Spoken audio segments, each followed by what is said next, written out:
Superlegitivision, the future of podcasting. It's .com.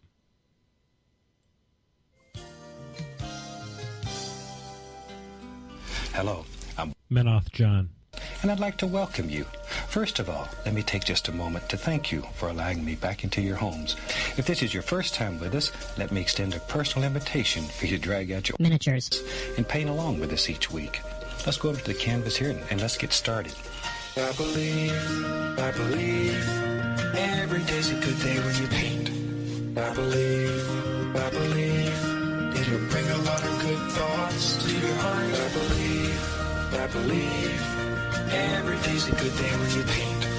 I believe, it'll bring a lot of good thoughts to your heart. Let's build a happy little cloud. Let's build some happy little trees. There are no limits here. You start out by believing here. You can almost paint with anything. All you have to do is practice. Yes, ladies and gentlemen, it is Sunday night, January the 8th. It's colder than a witch's frickin' behind outside, but we are here to warm the cockles of your soul, one little paint pot at a time. Ladies and gentlemen, God damn it, it's the Painting with Menoth John show. With me, of course, as usual, up in the catbird seat. That's where we like to put the people that really make this show happen. Of course, we have Mr. John Spencer, the wind beneath my wings. Hello. And we got some asshole from Arkansas named Gonzo. There you go. Hot damn. All right. So, ladies and gentlemen, we are very happy to have you with us tonight. We have a jam-packed, literal smorgasbord of hobbying bullshit to go through tonight. We are going to make your Sunday night worth living, as if it weren't already.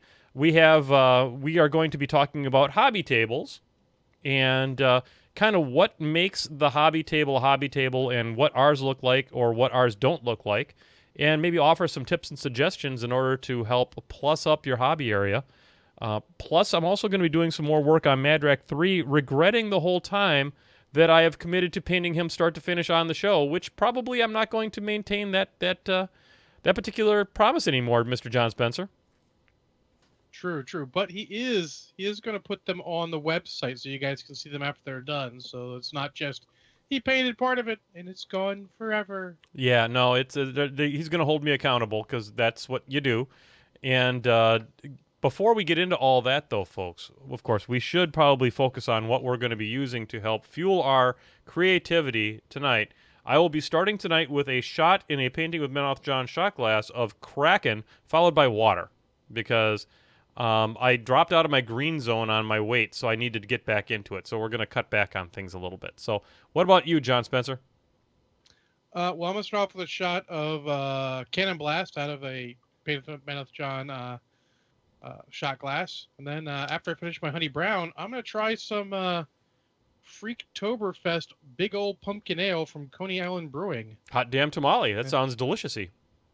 Yeah, I got this from Not Brushhead Dave because he bought it thinking it would not taste like beer. And it tastes like beer. Well, there you go. So he can drink their root beer. Yeah. Because it's like a spiced one. Spiced ale. This he can't because it tastes too beery and he has no sense of smell, so it's Doesn't work for him. So there you go. What about you, Gonzo? What are you having? Start off Macallan 12. Macallan 12. Very nice. And then some Winter's Grind Coffee Stout. Very nice. You know, on a cold winter's night, that is going to taste beautiful. So on behalf of the broadcast team here at Painting with Menoth John Entertainment, hey, Ron.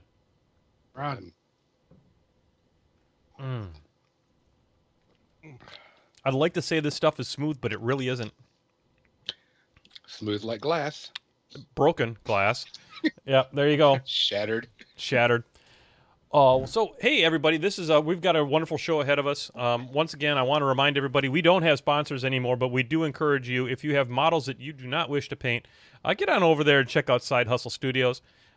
Seth Watkins, who is going to be our special guest for the Brushhead Gallery episode next week, is going to be he's the head poobah at Side Hustle Studios. He'll paint the shit out of your models. You just tell him what you want. Green, red, straight lines, curves, whatever you need. He can paint it. He'll put something on the side of your model because it's a side hustle. So there you go. Seth will be with us, and it's going to be super sweet and totally legit. So, John, are you personally excited for Seth being on the show? Absolutely. I learn a lot when he's on the show. Absolutely. I Gonzo. may not actually use it, but I learn it. Absolutely. What about you, Gonzo? How excited on a scale of 1 to, oh my fucking God, are you excited about Seth being on the show next week? My nipples are hard. Oh, that's wait. great. Oh my God. Okay, there you go. Well, that's fine. That's nipples hard is on that scale right below raging boner. So there you go. Folks, this is not a kids show that we do here each Sunday night. Sometimes we get more blue than other times, but hey, there you go. Yes, my new motto, I'll paint the shit out of that. That's a great one, actually. Yeah. So, very excited about that. And so please, folks, get your submissions into pwmenothjohn.com. And let me see if I'll even put that text up on the screen. There you go. It's pwmenothjohn@gmail.com. That's even more correct. The thing I just put on the screen will not get an email there. But if you use internets properly, you use one of the mail clients, right, John? That's If you use a mail client, you could do that, yeah. MAIL. Do you have to pay for the mail? No. You would have to pay for a MALE client, but you would not have to pay for a MAIL client. Send those pictures. Do me a favor, crop them a little bit, if you would. If you got the time. If you don't have the time, send them. I'll crop them. That's all good. Don't worry about it. But it makes my life easier. And help us help you. yeah, it's these episodes are a lot of work to put together, but I do enjoy doing them, and I want to make sure that we're showing off all the hard work you guys are doing. So I know I'll put some of my stuff in there just because John's pretty convinced I've never actually finished a model, and and I'll put some shit into the whole thing. There you go. I haven't painted a model since the last one, so I can't put anything in because I haven't painted anything. I'm bad, John. No, John, you're not bad. You're just painting challenged, and we're gonna do what we can to motivate the shit out of you. So, Gonzo, you got anything you're gonna be showing off in the gallery? I'm probably gonna do my Glacier King. I really like it. Nice, absolutely. I look forward to that. Glacier King is such a beautiful model too. Yeah. So, and I know everybody will want to see it. Let's see what else. What are the kind of businessy things we have to go talk about here? I do want to show off a couple of things real quick before we get too far into the show. Things that have been worked on or are being worked on. Let's go over here to the painting cam, ladies and gentlemen. This is the technology we use.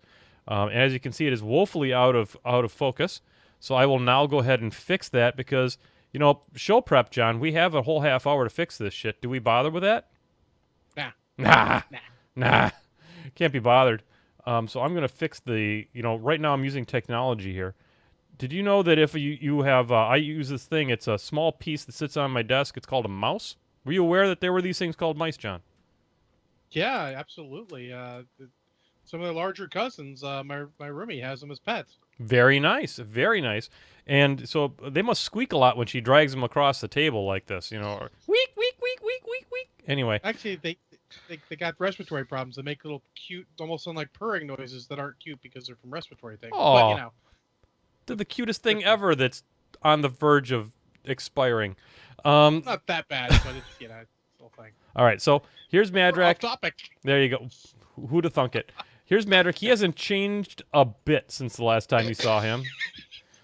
This is exactly where I left him last week, and I'm going to paint him today. This is a metal bouncer that I found in pieces laying in a drawer in my basement here. And I put him together, and I started painting him. I'm using that zenithal shading that we talk about on the show literally every show now. And it's a lot of metals here. And I reached out to Seth Watkins, and I said, Seth, I want to paint the shit out of this. What's the best way to do it? And I asked him, does the base coating method that we talked about on the show with the glazes and that work on metallics? And he was like, well, not really. But so I went ahead and painted him kind of old school. So I'm just working on metals on him right now. There is some thought that he's going to get a chance to speak with Matt DiPietro and find out what his method for doing the metals is. And we'll all learn from that learning if we learn it. So there you go. But right now he's in a state where I need to do some more glazes on the meat over here and his pants and some stuff like that. And he'll be done this week, I would think. He should be. And so that's what I'm working on. Also, another thing I wanted to show off here is a grind ball. So in case none of you have ever seen one of these things, this is one of the metal grind balls that they produced when they put the original grind. I know they're steel guns, so they're heavy, and they made these back when grind was originally in Mark 1. It was in no quarter, and now they're in Mark 3. They're coming up with the new up-to-date rules for grind, and if you subscribe to no quarter, they'll send you this, which is a resin version of it. And it's pretty hefty. It's nice. And then this is the metal version that I painted up for the board game that I've played never. So, but I do have a fully painted grind set with the little columns and all that kind of stuff. So, if these things are actually in the game of grind that we'll play on the tabletop coming out with the new no quarter, boom, they're ready to party. So, anyway. Legit. That's about all I got to say about that crap. I guess we should probably launch into the topics then, huh, guys?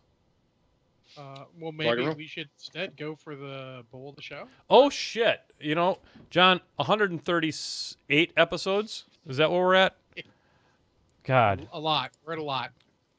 And we've been doing these poll of the shows since Moby Dick was a minnow. Here we go. There's the poll. We asked 9 out of 10 dentists what the question, how many models do you currently have painting on your painting table? And fuck that 10th guy. We asked him, and this was the answer. We had 25 answers.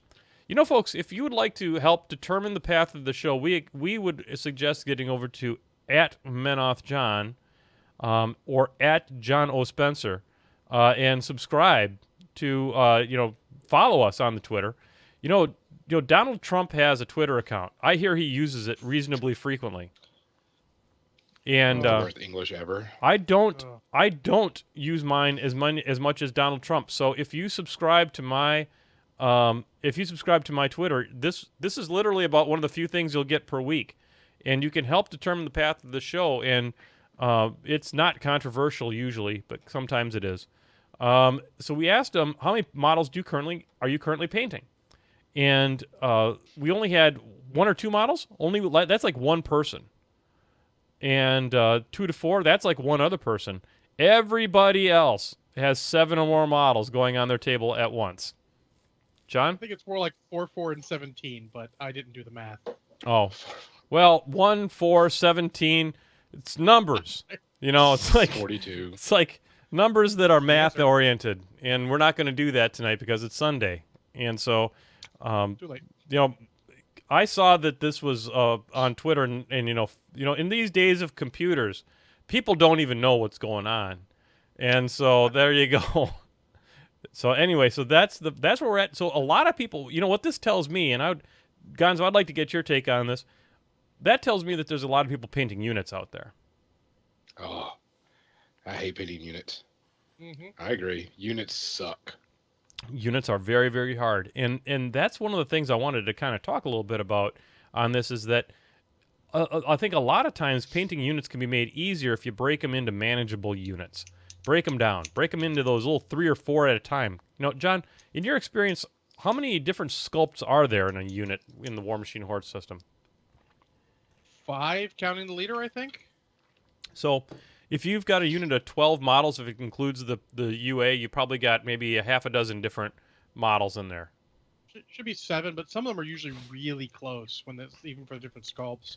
So you're probably talking maybe, 4 different model types you have to paint. Yep. 2 or 3 of them are going to be very similar.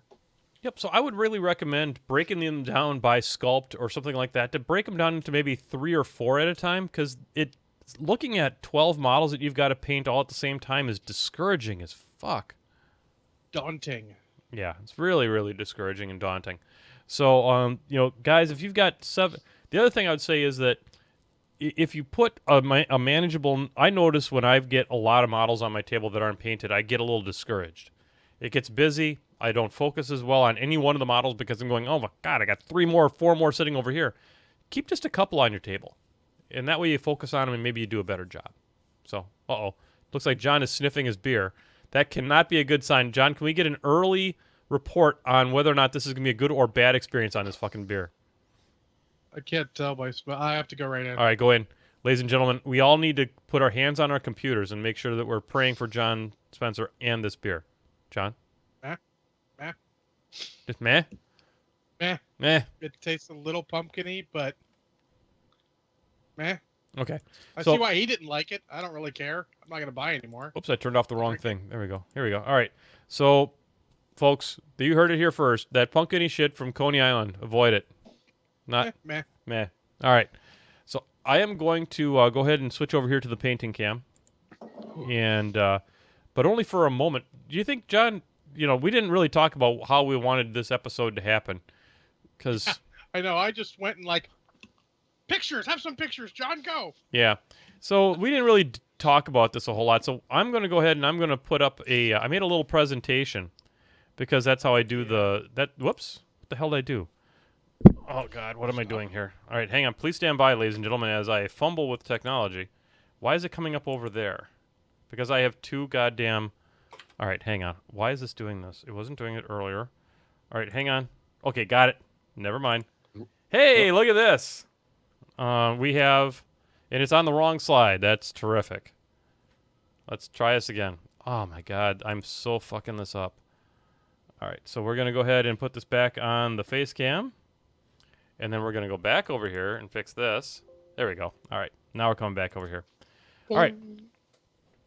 So there you go, folks. We have, this is Hobby Workbenches, an inspiration by Brushheads. And the idea that we had here is I reached out to the co-hosts and said, let's talk about some topics. And Gonzo had suggested workbenches. And Gonzo, what were you thinking about?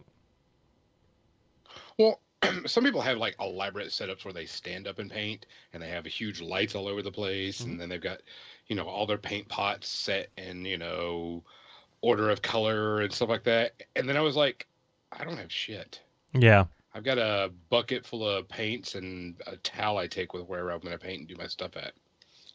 So, I mean, it'd be interesting to see what other people do, because I carry lights all over the place, and I'm pretty much, my ADD kicks in. I can't sit and just paint. I've got to sit, paint, watch TV, listen to something, eat something, and just do things different. So yeah, it was just interesting to see what people do. Cool. Well, that inspiration reminded me of something I had seen. Sarah Jane Chu, longtime Brushhead crony, supports the show at patreon.com/menothjohn. And I would encourage each and every one of you to do that as well, because it keeps the lights on. So I decided, hey, that'd be a great one. And she has a thing called Workbench Wednesday, where she encourages people to show off their workbenches. And so here you go. Here's your first picture. And this is actually my rig. This is actually the broadcast area where I do the show from, which is also where I do all my painting normally from. And as you can imagine, it's got a computer in front of it. And I think that that's something that you're going to see on quite a few people's workbench, is something that provides some level of secondary entertainment. John, is that something that you normally do when you're painting? Do you have some kind of YouTubes or anything going on?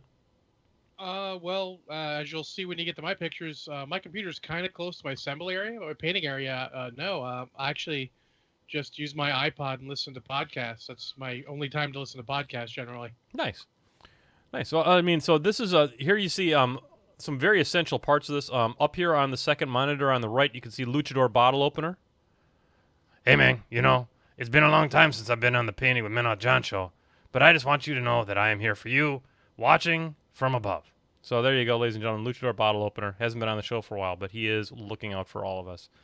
I also have my paints here. Now, these are not, they're kind of separated by color. I've got some reds and oranges over here. Basically, I just have these things arranged because I know where they are. And so I can find the colors that I want kind of quickly. So naturally, I kind of lay those out here. Then I've got my washes that I use in here. These are the, over here on the lower right-hand side, are the Citadel technical paints. And then all the Citadel washes. I've got my little water cup is right over here. That usually will move out in front of the keyboard when I'm actually painting. This paper towel that I use these like little these shop paper towels. from Mhm. Home Depot. I really like them. They're good. I really like them.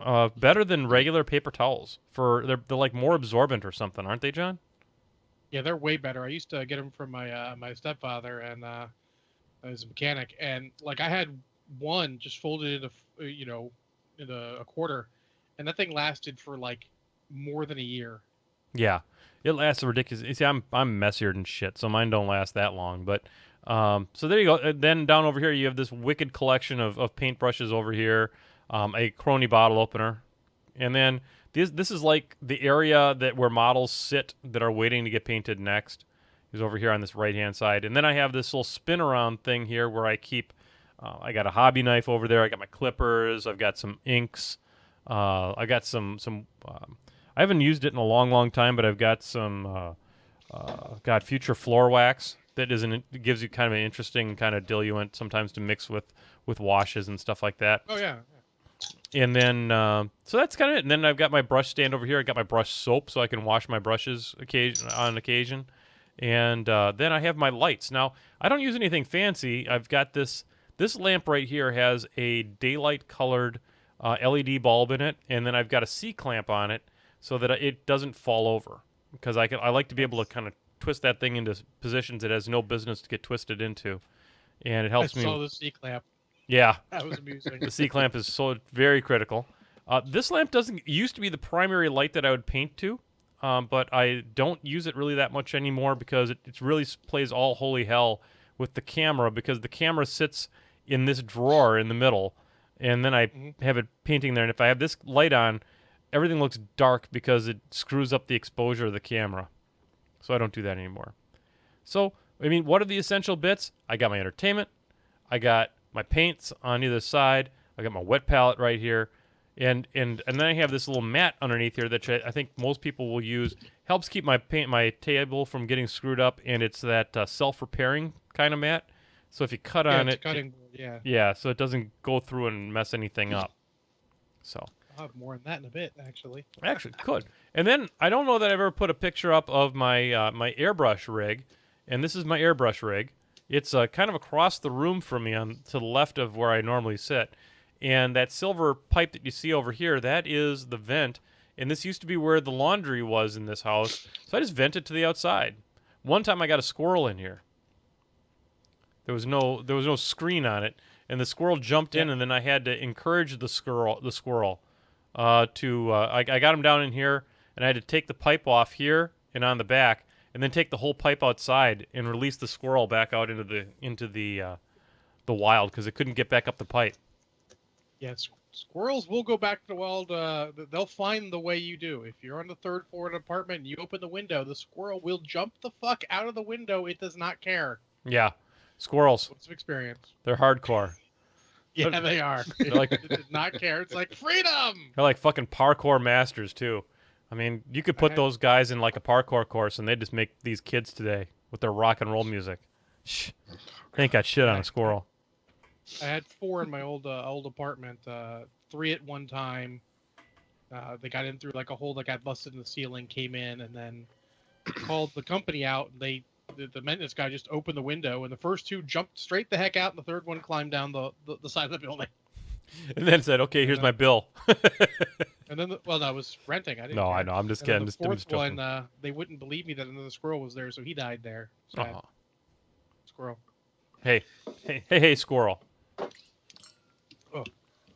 Actually, I apologize. Squirrel, I should drink a better beer for you. Jesus. Oh, poor squirrel.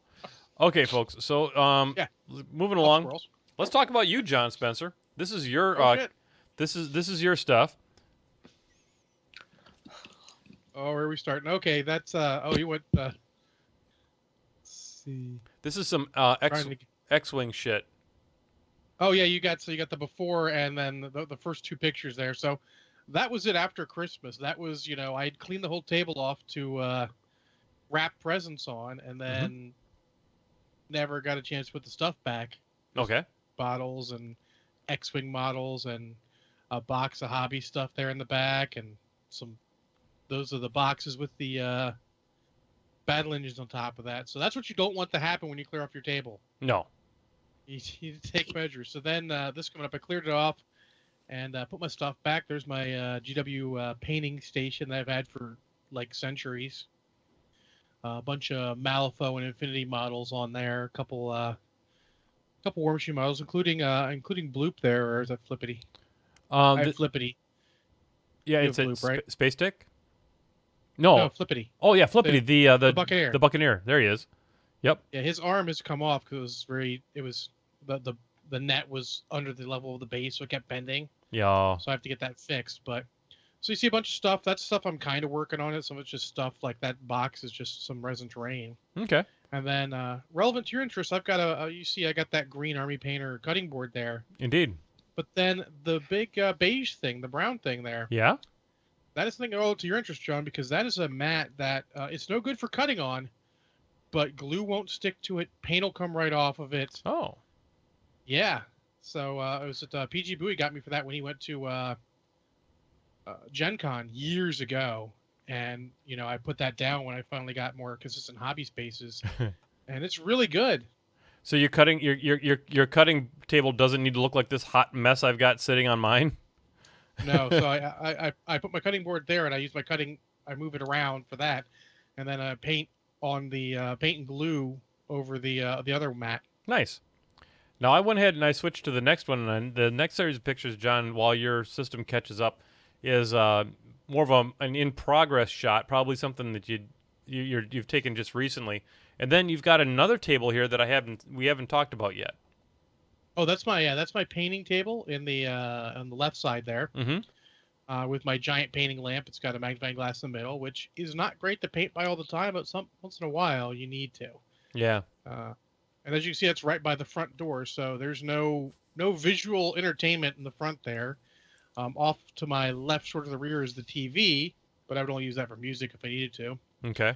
And you see, I've got all sorts of towels and stuff, paintbrushes and paints, and then my giant model holding tray with all the blue tack on it, ready for the next batch of models. There you go. The black, my black, what's that thing called? Wet palette. That's it. There you go.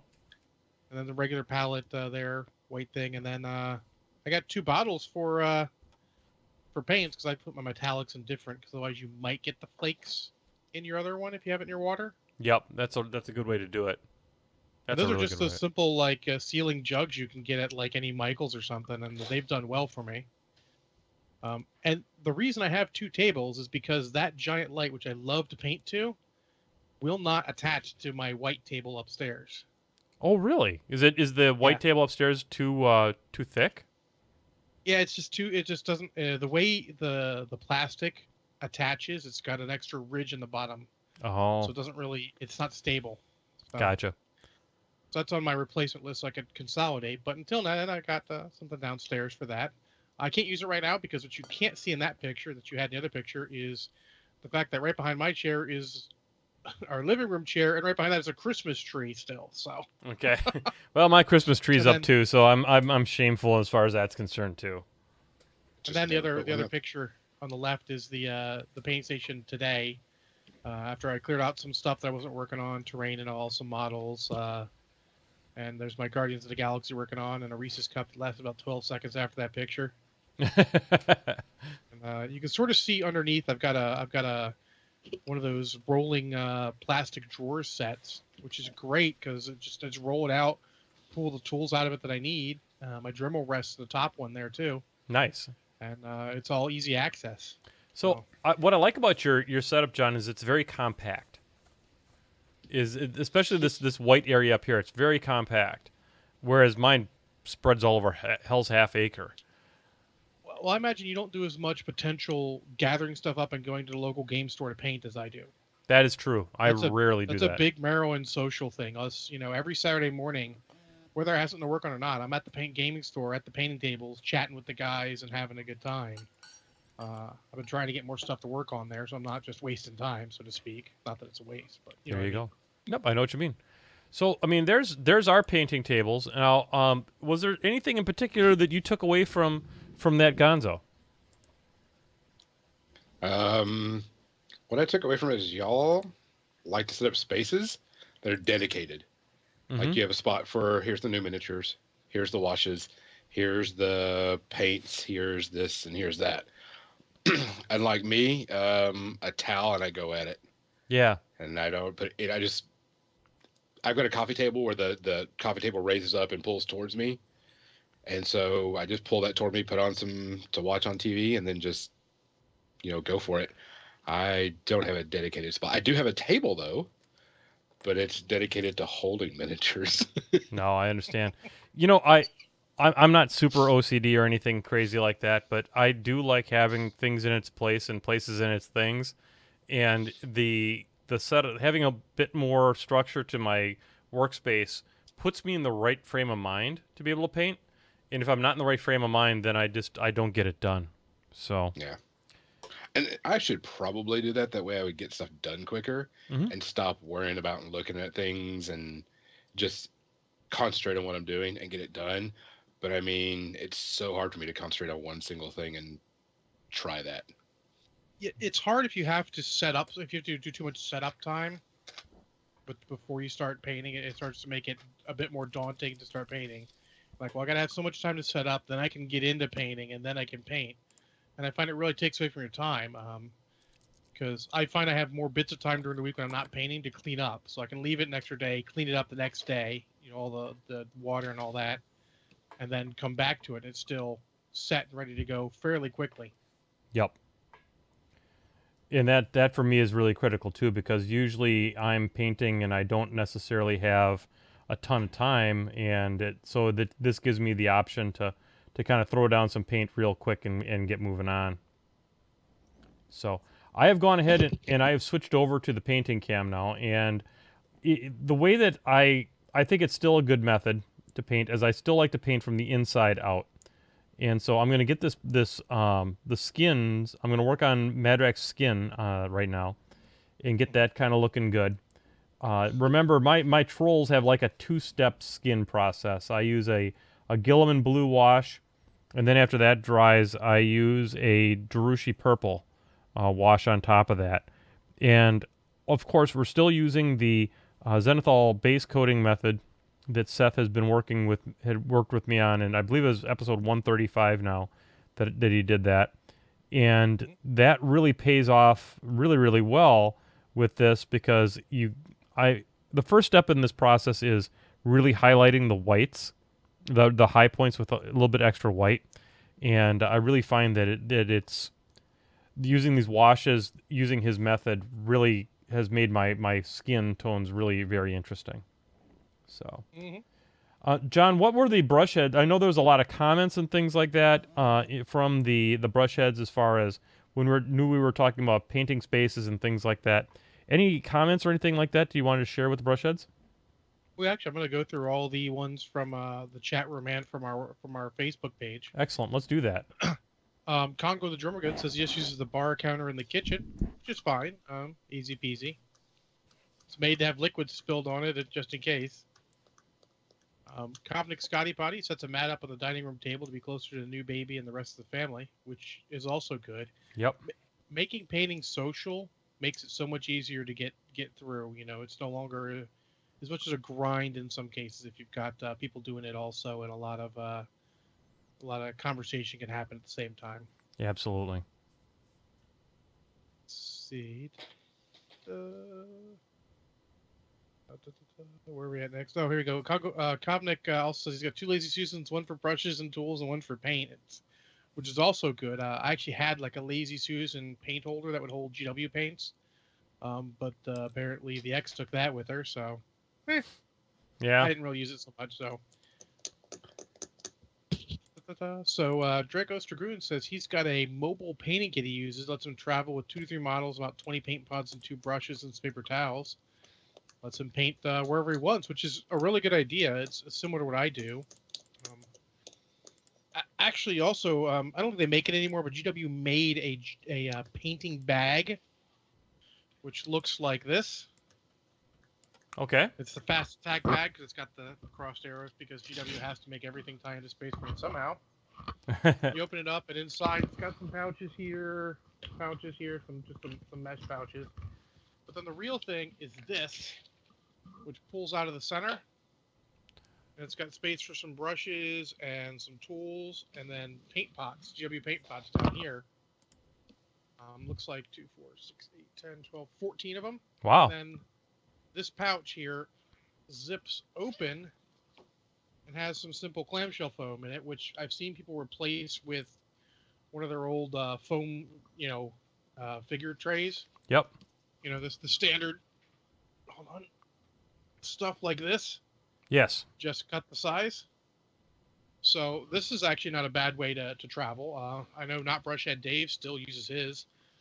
Mine's sitting here just because if you paint one way or the other, it'll work. But if you do a little bit of both, it's hard.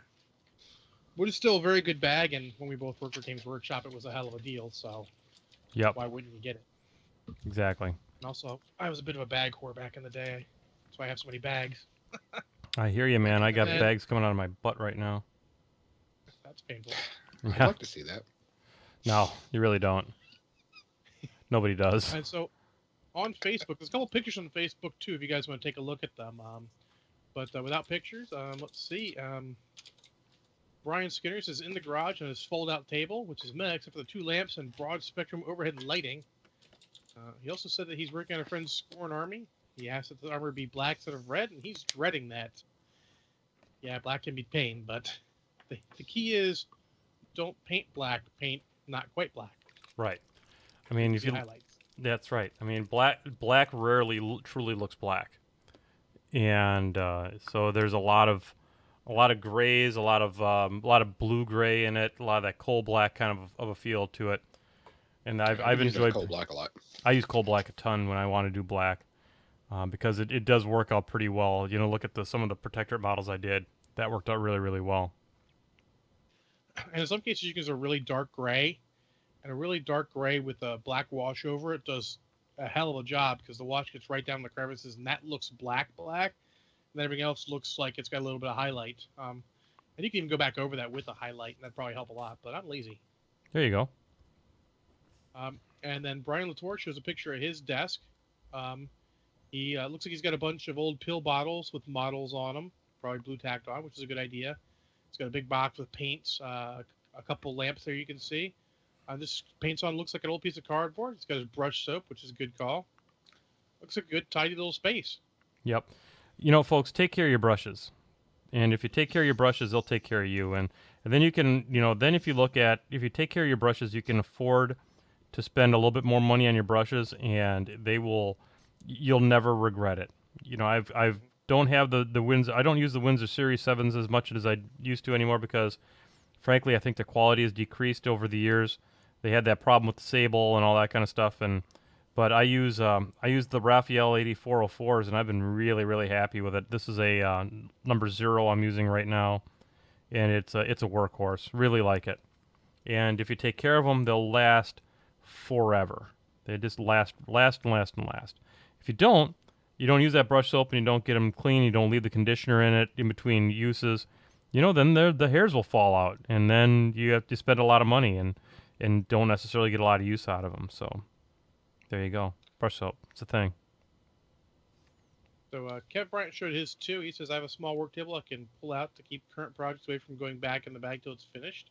Says it's an example of chaos theory. It's actually, it looks like it's a folding tray, and he gets a lot of stuff on a folding tray, a bunch of paints, a little old plastic lid, it looks like, for a palette. He's got some old newspaper down there, all of his tools there, glue. I mean, it's a good, tidy little space. Yep. That's a great idea. If you can fit it all in a folding tray, I'd actually not suggest a folding tray so much to get used to it. I'd actually rather something with a lip around it so it doesn't fall out when you're moving it around, but that's because I'm clumsy. Yeah, I hear you, and I am too. So that would be a tough choice for me. So, and then the final picture is from Seth Watkins, and if you want to see how professional does it, Yeah. here you go. He says, I've spread out quite a bit since I started taking so many commissions. The black cabinet is totally filled with models, bits, glue, and anything else I need, including a hidden home for my airbrush compressor. The top shelf of the display case is for my models and such. Other shelves are full of work in progresses. And it's a legitimate office. He's got a nice chair. He's got looks like a computer there. Yep. Fans, everything. A very nice display case, which looks awesome. Yep. That's such a luxury for a painting and hobby room. If you can afford one, I definitely suggest it because it definitely makes it look good. And it motivates you. You can look over and see some of the great work you maybe done in the past, and having that display case there is certainly a wonderful thing. Yep, it's good tight little space there.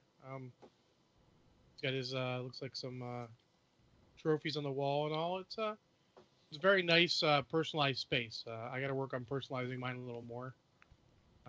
Even though I've been here for 6 months or so, I haven't done too much personalizing. Well, and you gotta take it a little bit by little bit too. You've been a busy guy. You've been working a ton, and so there you go. So there you go. That's all of the ones that everyone mentioned. So it's Oh, there you go. I mean, actually, someone go ahead. threw a last minute one in. They're tricking me here. Let's see. Last minute from Alex Janeway. He says, "Here's his when it's all clean and nice." Boom. Picture. Wow. Now this is next level. It's like a nice wooden table. He's got a spot for his for everything. He's got a giant rack of all sorts of paints, two lamps, computer over right near there, so he could roll easily over there. Nice, board there for his models. Plenty of space for models. And then another shelf behind that with more paints up on top and paintbrushes everywhere. That's a legit as shit setup. Yeah.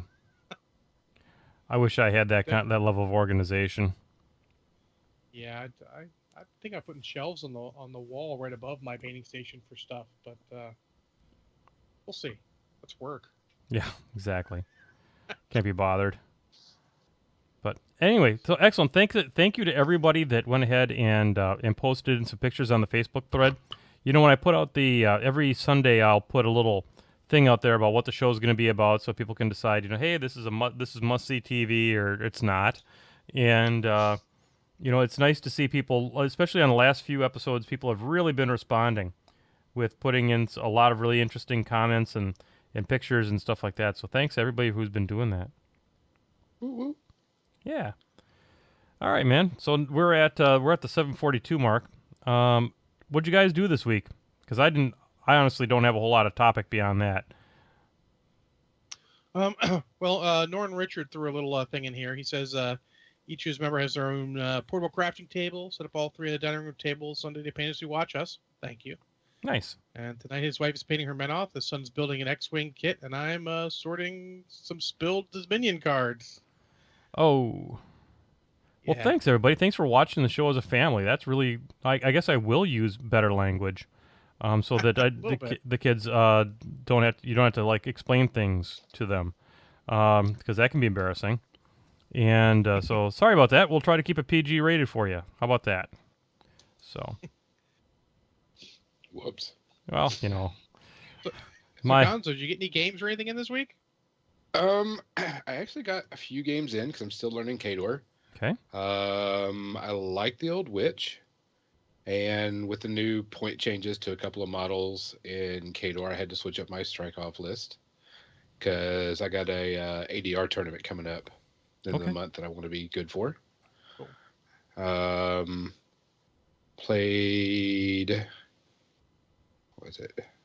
Played Brett Simon against his Legion. It didn't do too bad. Still got my butt beat, but it didn't do too bad. So what do you like? I'm still learning Khador. What do you particularly like about the old Witch? I love her versatility. Okay. Her ability to move around the board. Her feet. Because if things are starting to go back to a lot of troops, her feet is really legit, especially against trolls. Mm-hmm. Especially if people are going to start running the theme lists. Really good control area. Mm-hmm. And this Grabjack is a lot of fun. Are you seeing a shift in the meta back towards troops? I have a feeling that we might see that just for the fact that some of the theme lists are doing that. Mm-hmm. And now that trolls, people don't have to worry about Magic 2. And people going up to more jamming type scenario or recursion type stuff coming on. Okay. Especially with Crix bringing a ton of troops. Yep. She's really good for that. But I'm working on a Butcher 1 list that I'm going to be taking to a tournament in like 2 weeks because it's one list 80, one list specialist involved. Okay. And I figured I'd take a good Butcher list to beat face. I'll tell you, it's a.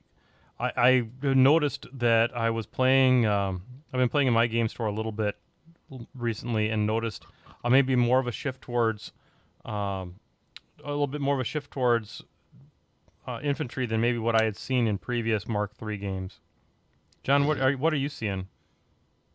Well, I pretty much only get to play 2 people right this moment because of the holidays, and it's been mostly beasts. My anti-infantry stuff's generally wasted if it can't also kill a beast or something. Got it. Though I have been playing with some more infantry myself. Got an Ostrom list in the work that runs 2 units of Hammer Dwarves for late game because nothing says late game like File 11 Weapon Masters.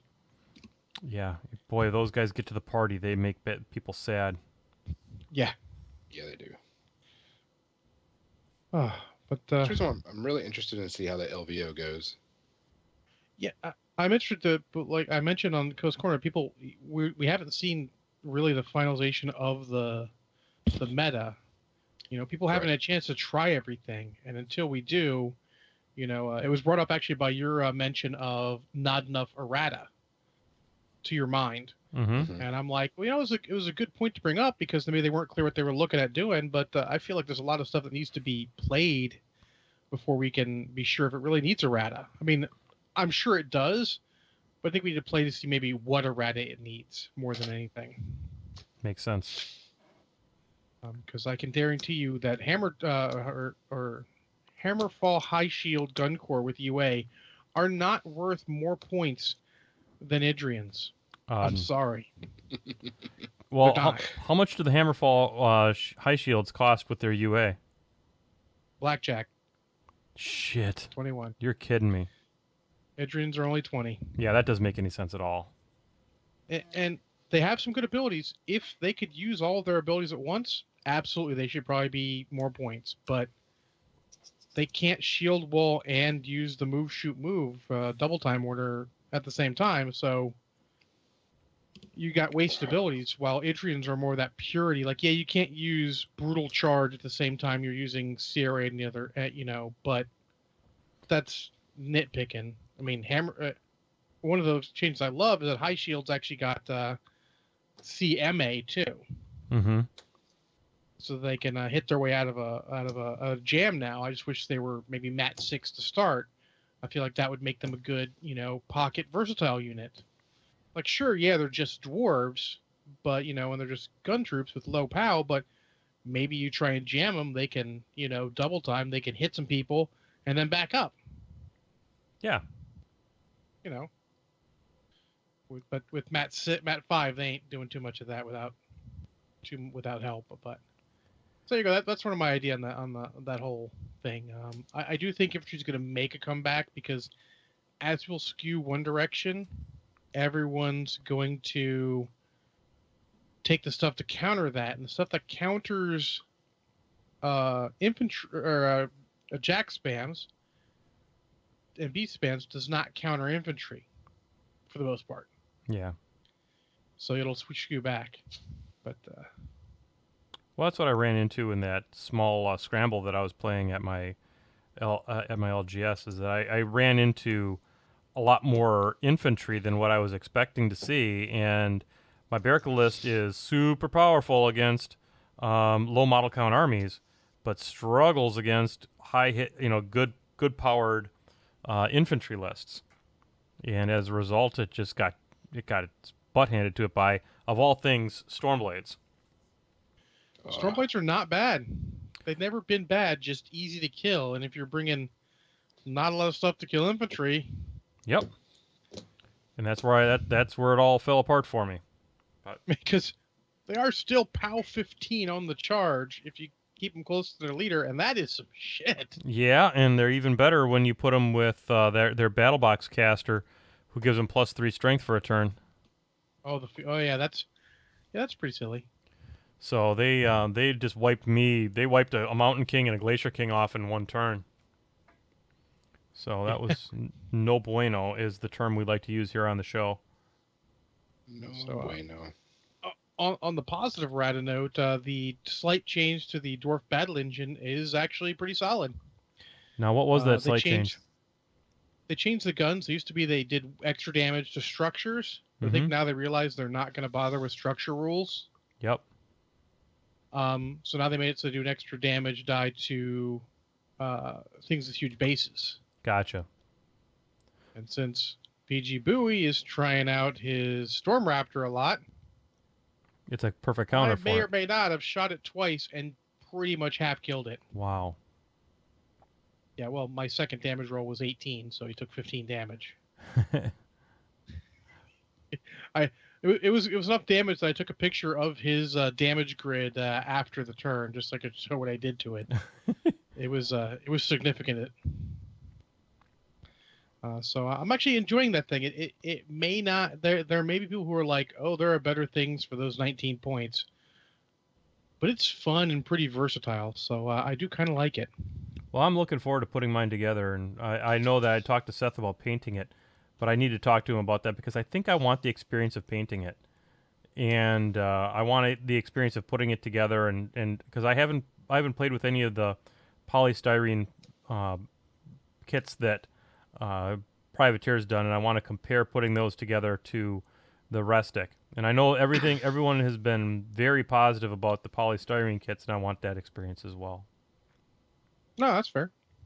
So, all right. And then on the other game front, I went over to L. Marshall's place yesterday after lunch in the middle of snow in Maryland. Oh my god!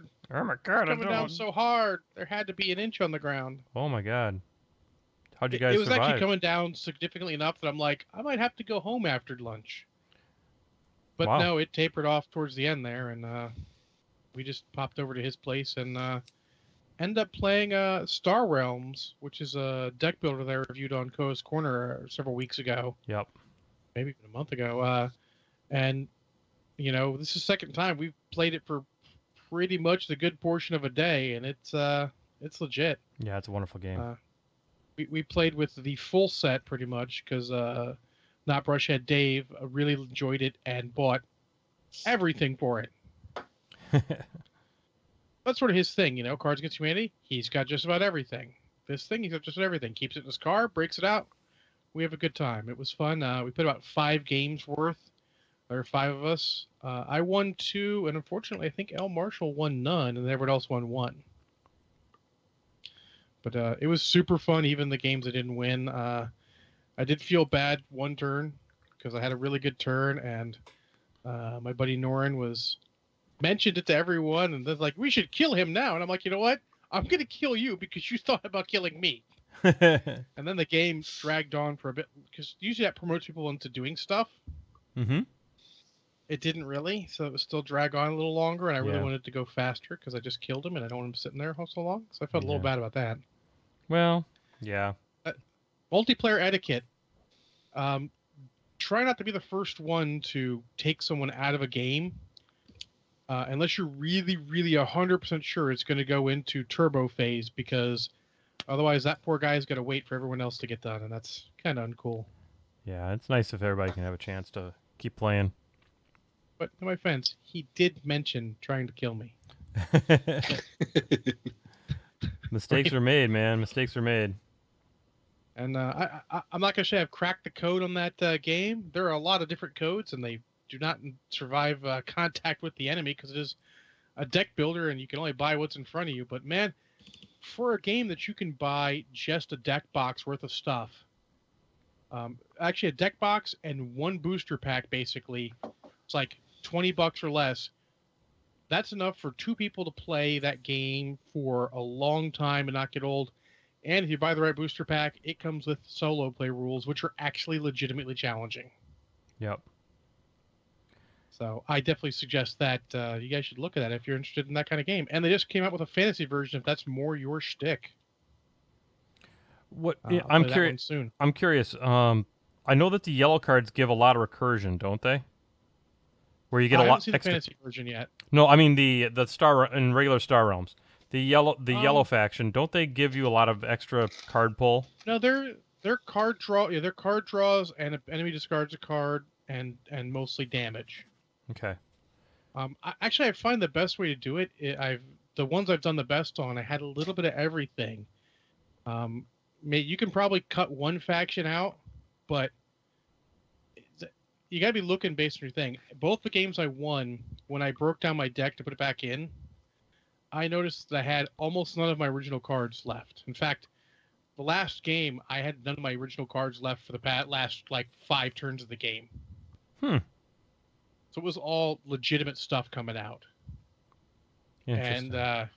And we played a couple turns of the variant where you could only you could shoot left, with the exception of bases. You could destroy bases to the right also if you wanted to. Mm-hmm. And that helps the game from becoming someone says something stupid and you just wipe his ass off the table. Because we had that problem a couple times with when we played on was that Black Friday with El Marshall's cousin. He's a Magic player and he said something silly or did something obnoxious and we were just like, just go away, kid, go away. But so that's good. There's a lot of variants with it. It takes all the old Magic variants sort of, Mm-hmm. and makes them viable with this game. Like White Wizard Games, I think it's named White Wizard. I think it's the name of the company. Did a good job. It's got a lot of gameplay for such a cheap game. Yeah. Very impressed. I've certainly enjoyed it when I've been playing it on my iPad. Oh yeah, that's just mentioned. iPad also. It's not available for Kindle, unfortunately. Sad John is sad, but I might one of my buddies has an extra iPad he might be getting rid of for cheap, so I might pick that up. Cool. I think you'll enjoy it. Yeah, well, I want to be able to have one tablet to take around with me for War Room since cards are going to be more difficult. Yeah. But hopefully, I have on my iPod, since we're talking about this and it's topical, I have a app called Battle Tracker, I believe it is. I don't know if it's still a new app you could get, but I have it on here. I haven't deleted it. And it basically lets you make up grids for stuff. Okay. And honestly, I feel like that is the only part of the no cards that I have a problem with. And I know they don't listen to us, but if PP does listen to us, when you put out a Jack or a Beast or anything, just put a simple card with the grid on there. That's the only part of the card we have to have available physically to play the game, because we know the rules. We know the rules. By the time you play the game enough, you know the rules. You can easily get reference for the rules. You could just bring up a million things that reference those rules. Having the grid would make things so much easier for most of us who don't use War Room all the time. Would you say that it is the heart of the card? I would say it's the heart of the card. Very nice. You got to believe in the heart of the card. Absolutely. So that's mine, and if they did that, it would help so many things. But if not, guys, look out for either just keep some cards around with grids that are appropriate. Make your own grids. We're still waiting to see how they're going to print the cards, have the cards printable. I have some ideas. If they do them any of the ways I've thought of, it'll be okay. I'm not a super fan of this. In fact, I went on a bit of a rant about it on the latest Co-host Corner, but there's lots of ways they could make this not terrible. And John, if you wanted to listen to Co-host Corner, how would you go about doing that? Well, you would just go over to www.patreon.com/MenOutJohn and subscribe at the $2 level. Man, that's right. You And get so much get every entertainment. episode. You get so much entertainment for $2. It's kind of scary, actually. We wanted we're gonna have Mexico pay for Patreon, but until then, we're gonna ask Congress to fund it. So Yeah, there's another way to get it is if you send me an idea either on Twitter, Facebook, however, for a topic, whether it be a War Machine topic, a other game topic, or even a movie topic that I use, generally something everyone has easy access to because that's sort of what I'm going for. I will also send you the episode in question for free. should we do a movie club again, John? We haven't done one of those in forever. Yeah, we should think of a movie club, something everyone can get to easily accessible. I can't throw any ideas out because I keep stealing them all for Co-host Corner. No, that's fair. Spoiler: next Co-host Corner, which is free for everyone, coming this Friday or Saturday. I Booyah! review Spectre, the most recent James Bond movie. Ooh, I've been meaning to watch that too. And it's bad, right? I'm not saying anything. Okay. It's spoilers, dude. Oh, sorry, man. So I've heard it's terrible, but I mean It's not like 2.5 hours long. Ooh, that's a long James Bond movie. Anyway, so we'll talk. Guys, look for that coming out. It'll release on Friday because it's already in the can and edited and scheduled. Because I can do that now on Libsyn. Yep, and I've got out even though I had to close Friday. It didn't end up being a terrible day, so I was home at a reasonable hour. And not Brushhead Dave canceled on Armada night, so I'm like, I'm recording a damn podcast. There you go. Any questions this week, John? No questions. I do have an addendum to last week because Kev Bryant did not manage to get his hobby goal, so he wanted to send his in. Well, let's hear what Kev Bryant has for hobby goals then. So he wants to try and keep his Union, Brewers, and Alchemist Guild Ball teams fully painted. Expand my game base through some incoming Kickstarter games due this year, Moonstone and Mythos. Both looked cool, but I didn't quite back them because so many games. Yeah. He wants to try and run at least 4 events over the year. 1 a quarter, that's not bad. And then do all I can to keep Flock and Awe podcast, which is his podcast, which is decent if you guys haven't listened to it, running for its 4th year. 4 years, 5 man. months younger than us. Boom. I tell you what, that's good. It's an accomplishment to keep a show going for 4 years. I mean, I lasted 23 episodes on Lost Hemisphere before the universe decided it was time for me to move on from that show. Yeah. And we've been doing this one for 137 or 138, whatever this one is. This is 137. 137. Man, it's good stuff. So, folks. So that was the only question like object we got this week. Only a addendum and anything. Yep. So I guess we can jump right in the media section. Might as Don't well. have too much to talk about, but Might as well. For shocker of shockers, I haven't watched a lot of movies this week that I didn't report on something else with. Well, that's okay. That's fine. We'll go. I'm going to keep on painting here a little bit while we talk about movies. I've got a few things I can talk about, I guess. I'll go ahead and lead off because Sure. Why not? And so Belinda and I have now gotten to the point in Babylon 5 when the Shadow War is now over. And I'll tell you what, that show is so good during the Shadow War, and so much a soap opera when it's not. Yeah, well, keep in mind they had to get a season's worth of content into just what you have left now. Yep. Because they had to compress season 5 to fit in the remaining space because they thought they were getting canceled after this season. Yeah, and it's hard to follow up the storyline that was the Shadow War. The Shadows were such a compelling race, and it's certainly a difficult kind of thing to follow. I like that you called them a race, not a villain, because that's more true. Well, I mean they are a race. I mean they were one of the old ones, and they're not necessarily a villain. No, they're just doing what they do. Yeah, I know. That's the cool thing about it. Yep. And that's what you find out in the way that, okay, the statute of limitations on spoilers is well over with. Yeah. What? Yeah, Babylon 5 spoilers over. Let's be honest. Come on, man. So I mean, what Babylon 5 I think really in the Shadow War breaks down to is something that it's actually kind of interesting with what's going on in politics in the United States right now, how prescient it really was. You have essentially the Vorlons who believe in order, and the Shadows who believe that you basically progress through conflict and chaos and allow natural selection to take its course at an extreme level. Those are very diametrically opposed views, and it's interesting to see how that all has unfolded in the series. I really think it's excellent. You have the whole storyline going on where You have a president that's taken over that's essentially manipulating the media. You've got a totalitarian state on on Earth. It's some of the best science fiction out there. Really good. Really enjoying it.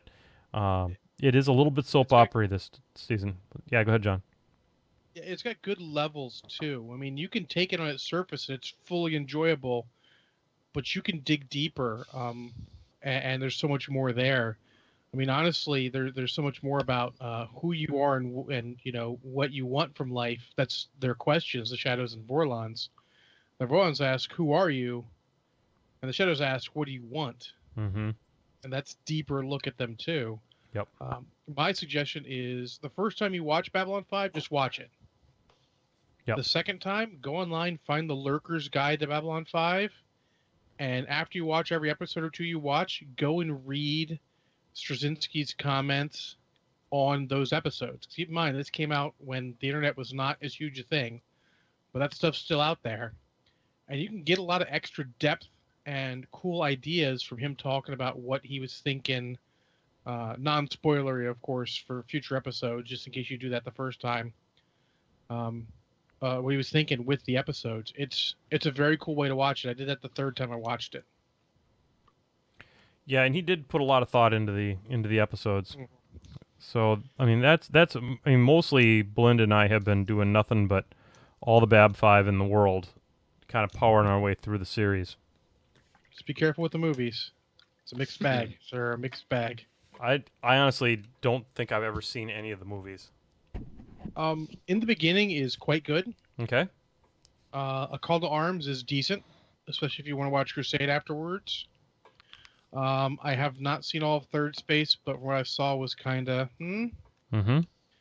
And I think they released Legend of the Rangers as a movie. I thought that had potential, but there were too much stuff that didn't work out in it. Okay. Fair enough. Plus, it premiered against one of the highest rated football games ever. Thus, it got shitty ratings. Yeah. So wait, I was watching the football game too. Which football game was it? Super Bowl what? It wasn't a Super Bowl actually. I think it was actually a playoff game, Packers and somebody. Oh, that would explain why I never saw it. Yeah, exactly. The Rangers. I'm trying to remember which one, because I do remember watching that game, and I actually recorded this. Oh, they don't have it. How do you not have it on Wikipedia? Wikipedia, you're fired. Yep. We depend on you, Wikipedia. We don't pay for you, but we depend on you. I think it's actually back here in the main article on Babylon 5. But yeah, I just remember there was a huge game that just had huge ratings, and I mean, you can't premiere against that. You just can't. Seems like a recipe for disaster. Yeah, absolutely. I mean, it was a big game. Everyone watched that, and I mean, I enjoyed part of it. I thought the two main characters of that had some good banter between them, had some good ideas, and it brought Adrian Kostoulis, rest in peace, sir, on as Jakar for that episode, which is always a bonus, and it had some potential. Just if you don't impress people in that first episode, sometimes you don't necessarily get a spinoff. Yeah. He's the actor that played Jakar is dead, huh? Very dead, yes, unfortunately. Man, that sucks. He was so good. He is. That was Jakar and Londo. You can watch the series for those two. Yep. Like, if you had a cut that was just those two and stuff pertaining directly to those two, that would be a great cut. A lot more political intrigue, but man, those two are some of my favorite. I mean, I really like Garibaldi too. Yep. But those three characters, okay, let's be honest. There's no bad characters in this series. No. I agree. I mean, there's a couple characters like, meh, but even the ones that were merely okay, they knew that, and they only had a short. Was it Warren Heffer? Yeah. The pilot who lasted a season. Yep. Came out of nowhere, and then he went out, but he went out okay. Yep. I think one of the you think about characters from that show, Lanier, played by Bill Mummy, who was in Lost in Space. Sci-fi royalty, basically. Yeah. He is amazing as Lanier in that show. Some of the subtlety he brings to that character, and he just acts the hell out of it. And I don't know that he really did a whole lot more acting after Babylon 5. He does music and stuff like that, but He was in one episode of Deep Space Nine. okay. He died, unfortunately, but he was a one-off character. It's good to see him in stuff. Yep, because he's really good. But yeah, Babylon 5. This just in, guys. It's good. Yeah, watch that shit. Breaking some news loose on you. Oh. So I have another shot to get the taste of that beer out of my mouth. Weren't you drinking honey brown at one point? Yeah, I only had the one left, though. Switched over to the pumpkin The shit. pumpkin beer was not very good. I'm going to hope someone comes over to my house and drinks the rest of that so I don't have to. Here, come to my house right and drink this. Yeah. This would be good for you. Drink this. Here, try this, see what you think. Well, my buddy Norin dropped off, like, here's some, I brought over some beef jerky type things. Like, oh, cool. He's like, I don't really like them, so I'm giving them to you. I'm like... You asshole. Well, I had one. It's one of those things where it's not bad, but the texture is... Because like habanero cherry, but it's not super hot. It's just... Offensive. The texture is weird. Okay. So, I mean, I took them to work and gave them out to people like, oh, I'm so hungry. Here you go, guy. Have some free food. Those guys do not turn down free food, let me tell you. Oh, so back on sort of topic. Gonzo, did you watch anything this week? I actually watched, and I dread saying this, Suicide Squad yesterday. Why do you dread saying this? Oh, it was so bad. Oh, I disagree. So bad. Okay, I mean, so it's because I loved the comic, and it was That's let's totally make fair. a Joker / Harley / Will Smith movie. So you weren't on the episode where John and I reviewed it, and I want to see if you'd have the same take I did, where I feel the biggest mistake story-wise is making Deadshot the emotional heart of the movie and not Rick Flag. I'll agree with that. But I mean, that's Will Smith. You got to give him the big role because he's the big money maker. Except that he's the kind of guy who wouldn't call for it because he's a good actor. He'd be like, I'll do the role I got to do. Yeah, but Hollywood's going to give it to him because Oh, yeah. who he is. Yeah. So I actually watched a video on Facebook yesterday about Suicide Squad and how horrible the editing is. And it's one of those things where you don't necessarily realize it watching the movie. You're like, something's off. Because no one said it was a great, great movie. I enjoyed it. Mhm. But I never once said it was great. And he breaks down all the stuff they did wrong. And you watch it and you're going like, yeah, that's... And this is just like a broad overview. He said, I could go into details and be worse, but it's like a 20-minute video. And they show all the things that's wrong. And I'm like, yeah, that's all really bad stuff. It's amazing it did as well as it did with how terrible the editing was. And that may be the biggest sin of the movie. Yeah, it was bad. I felt bad after watching it. I also watched the entire season of Travelers on Netflix. I have not seen that show. Is that an old show or a new show? No, I'm thinking of just- Voyagers. I'm thinking of Voyagers. No, it just came out. It's a new Netflix series. And it actually wasn't bad. Good little sci-fi show. Got a lot of cool background, a lot of cool story. And of course, Netflix is churning out TV series like crazy. So I mean, I'll try anything at least once. Yeah, they're kind of shotgunning them to see which one sticks. Yeah. But, But- I hear that all of them are really quite solid at the very least. Yes. Yeah, it was a good series. It was the sci-fi part of it. I wanted to know about what happened on the other side of it than what happens in the real world. There's a couple of oh shit moments that I really liked. Pretty good acting, some good story, some good feel goods. But it was actually I give it a good try if anybody wants to watch a Netflix series. It's like 12 episodes. I love the 12 episode, the sort of, if you will, British series Yes. format. Yep. Because it's not too much investment. You can get that done in a week if you're really into it. And even if you're not into it and you're watching one a day, it still doesn't take too long to get through. Have either of you watched the sci-fi show The Expanse? Yes. No, but it's on my list. Oh my god. That's So The Expanse is coming out in, I think, if it's not this month, it's early next with season 2. yes. And I've listened to the audiobook of what it's based on, which is Leviathan Wakes. And the series itself is amazing, and I know it's coming next. And folks, if you're not watching this series, watch it, and then watch the next one, because shit's as crazy as it is, as that show is, shit's about to get real. It's so It's hard. solid. I feel like I made a mistake starting to rewatch NCIS from the beginning. That was a mistake. I mean, it's not a mistake for content because I love NCIS, but man, I mean, I got 8 series just to catch up where my DVDs are, and then they've got like 5 more years after that. I remember when NCIS was a spin-off of JAG. I remember that too because my stepfather used to watch JAG all the time. Yeah, I just watched the girl. Forget what her name was. Fair enough. She was Actually, in the first beautiful. episode, for one of the first 2 episodes, they had one of the secondary characters from JAG in it. Mhm. What's his name? I don't remember his name, but I really enjoy NCS. Like I said, I've been rewatching it from season 1. I'm part of the way through season 2 now because I don't even remember all the episodes because there's so many of them.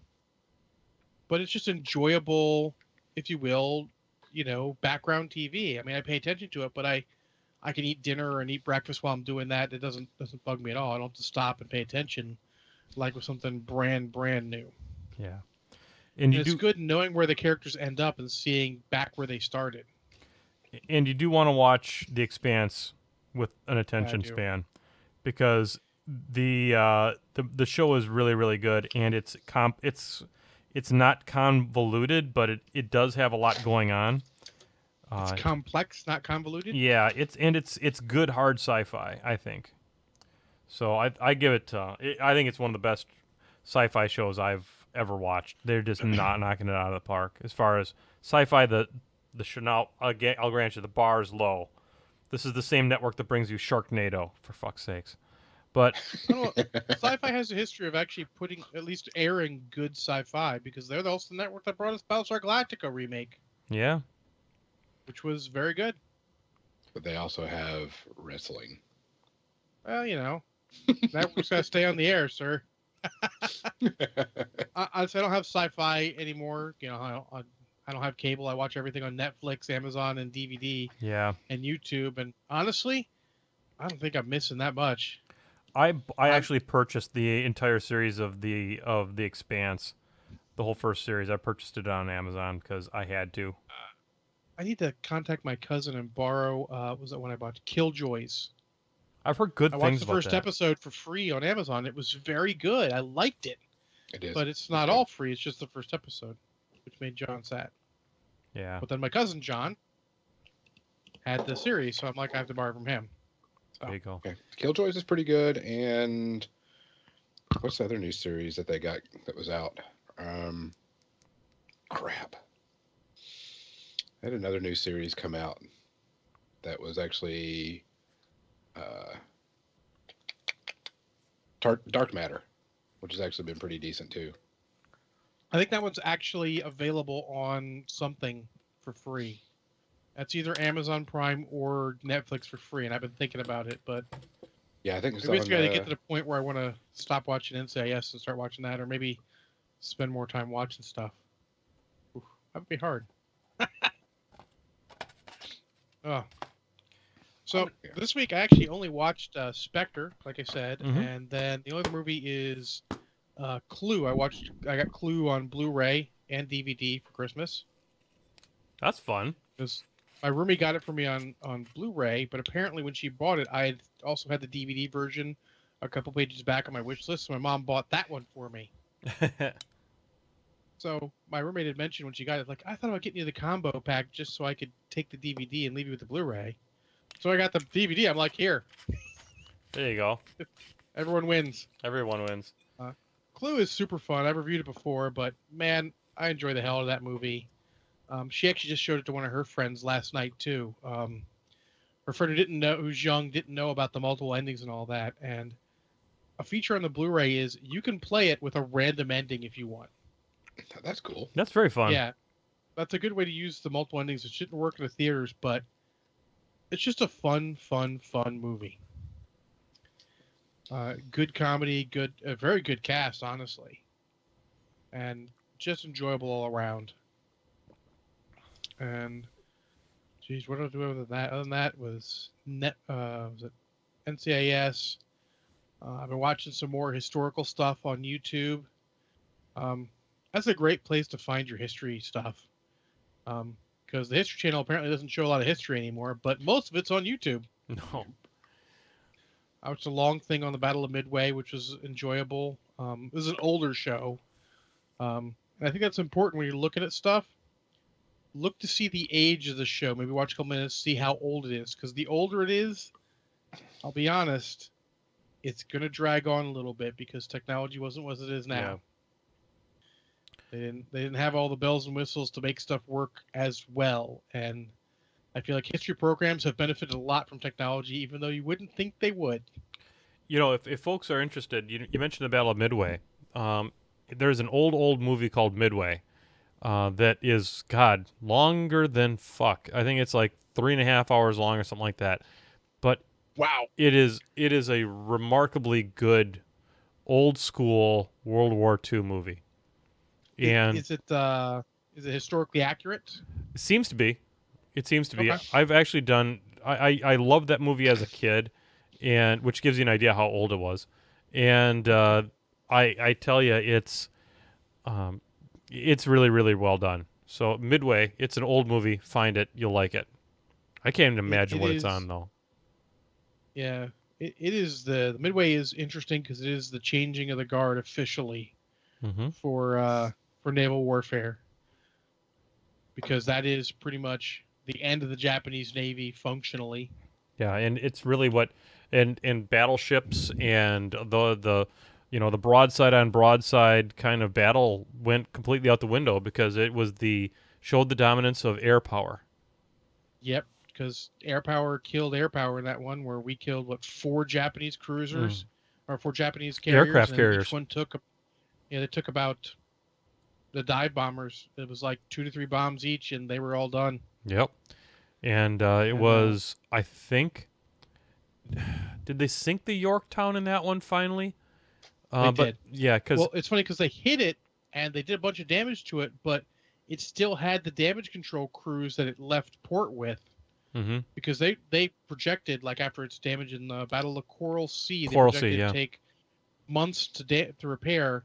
They got everything major done in like 4 days, and they set sail again with those guys still on there doing minor repairs. And they were on that when they had the battle. So they hit it. It didn't sink.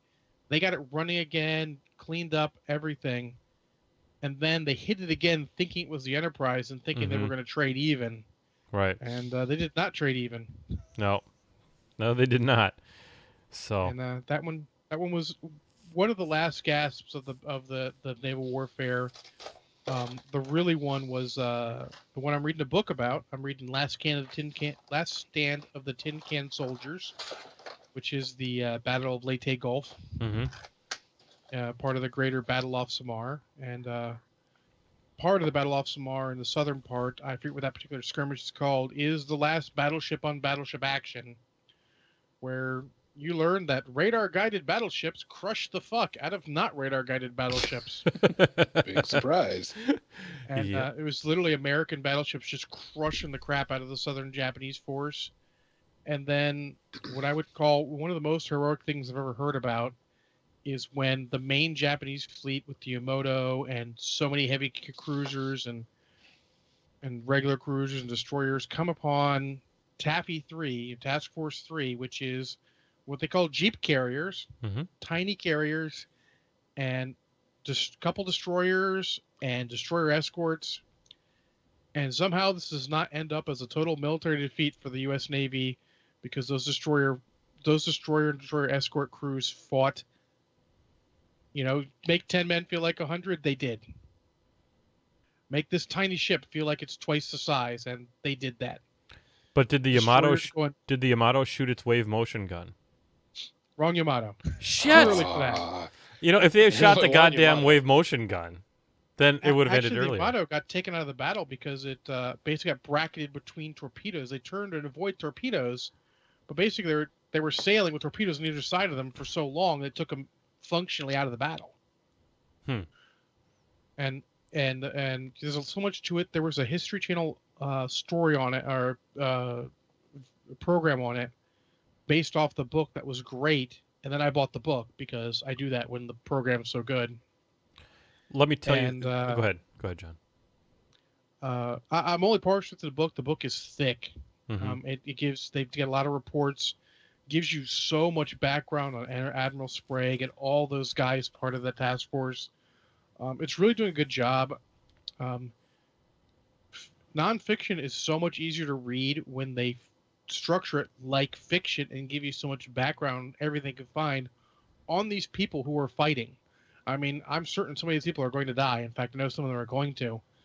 But they're giving a background, letting you know who these people were before they go into basically their time to be big damn heroes. Mhm. And I'll be honest, every man on those destroyers were big damn heroes, because a destroyer charging a cruiser or a battleship is, in my book, fucking crazy. Yeah, that's straight up suicide. Because, I'm an armchair general. I look at that, I'm like, there's no way. But, like, there's one destroyer went down, and as it goes down, the Japanese crew is on the deck saluting it, because that destroyer gave that cruiser all they could take. There you go. Well, I'll tell you what, folks. The one thing you don't expect on Painting with Menoth John is a World War II lesson. And I'm going to tell you what, right now, we're fucking surprising. And that's one way that we're surprising right there. So... You know how we are. Gamers are very focused on World War II because it was the last great war, hopefully, ever. Yeah, thank God. Because the next one is going to be bad, and nobody's going to win that one. So we figured out how to kill the planet now, so that's not okay. So I'm just gonna put this up here. This is my progress to date on this guy. I'm gonna work on him some more this week. I need to get this guy off my table. But he's coming along using that zenithal base coating on him. He's turning out okay. The pinks need a lot of work, and but we're getting there, folks. It's a lot of work. He's a complicated model. The next thing I'm gonna do is I'm gonna work on his shield a little bit more, because that kind of makes me happy. I'm gonna use a color. I'm gonna use some rucksack tan on here, which will be kind of a different color. I think it'll give a nice contrast to the leathers on here. I'm gonna put do some metallics on these guys. So the next picture you see, I'll complete the rucksack tans, and I'll do the bronze metallics. And I think that'll be kind of where I'll take some more pictures, and I'll put those up on PwMenothJohn.com, because it's .com. It's .com. It's .com. Homestar Runner. Yep. Amen. Hey, Ron. So do we have fun, kids? Absolutely. All right. Well, I'm going to go ahead and put some music on, because we've been doing this for like 90 minutes. Actually, like 2 hours if you count the damn pre-ramble. We're cool like that. Yeah, because we are cool like that. Gonzo, thanks for being Cool with like us. Thanks for sitting in that third chair and keeping it from hitting the ceiling. We'll see you next week for sure, because we're going to have Seth Watkins. He's from Chicago, and funny enough, hasn't been murdered yet. He's like the guy that's not been murdered in Chicago. We're happy for that. I'm here in Wisconsin. It's fucking cold, and John, he's in Maryland because crabs. It's also cold, and we got like an inch of snow, so feel for us. Oh yeah, yeah. Rich Brautman just pissed himself. Before we leave, I do want to wish a very special happy birthday to David D.C. Carl. Happy birthday, buddy. Many, many, many more. Hey, Ron. And remember, folks, the lights don't come on by themselves. Patreon.com/MenothJohn. support artists. We're not really artists, but we're people who spend time trying to bring you entertainment. So support We us. create stuff that makes us artists. That's right. Damn. Not all art's the same. And so, hey, look at that. There's a Butcher 3. Boom, 2 dogs. Nice. Good job. May you all have been as motivated as Mr. Gonzo. So, ladies and gentlemen, on behalf of my spirit animal, Gonzo, my other spirit animal, John Spencer, I'm Menoth John. We'll see y'all later. Painting with Menoth John show. We'll be back next week. Boom. Oh, yeah.